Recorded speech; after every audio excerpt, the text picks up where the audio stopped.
بلدیاتی الیکشن نتائج P T I کے لیے خطرہ۔ تاثر یہی ہے کہ عمران خان اپنی مقبولیت سے فائدہ اٹھانے کے لیے وقت سے پہلے الیکشن کروانے کے لیے دباؤ ڈال رہے ہیں۔ اس لیے انہوں نے پنجاب اسمبلی توڑی تاکہ یہاں الیکشن ہو جائے اور وہ صوبے میں دوبارہ اپنی حکومت بنا لیں، لیکن کراچی اور حیدرآباد کے بلدیاتی الیکشن نئی کہانی سنا رہے ہیں۔ الیکشنز کے اب تک کے نتائج کے مطابق پیپلز پارٹی سب سے آگے ہے، جبکہ پی ٹی آئی دوسری اور جماعت اسلامی تیسرے نمبر پر۔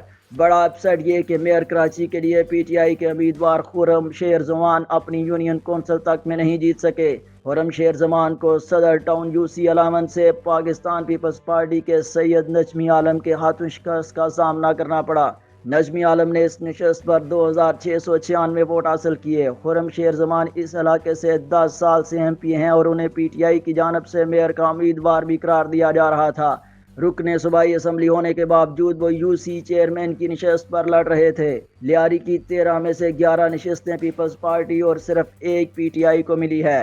اس کے ساتھ پیپلز پارٹی کو حیدرآباد اور اندرون سندھ میں مخالفین پر واضح برتری حاصل ہے۔ الیکشن کے نتائج میں غیر معمولی طور پر دیر ہونے پر جماعت اسلامی نے احتجاج کی دھمکی بھی دی ہے۔ بلدیاتی الیکشنز کے لیے کراچی اور حیدرآباد سمیت 16 اضلاع میں کل پولنگ ہوئی، جس کے نتائج ابھی تک آ رہے ہیں۔ دوسری طرف دیکھیں تو نتائج پی ٹی آئی کے لیے خطرناک بھی ثابت ہو سکتے ہیں۔ عمران خان اور پی ٹی آئی کو یقین تھا کہ حکومت ختم ہونے کے بعد انہیں جو مقبولیت ملی ہے وہ اسے ہر الیکشن میں آسانی سے کیش کروا لیں گے، تاہم بلدیاتی الیکشن کے نتائج میں یہ صورتحال نظر نہیں آئی۔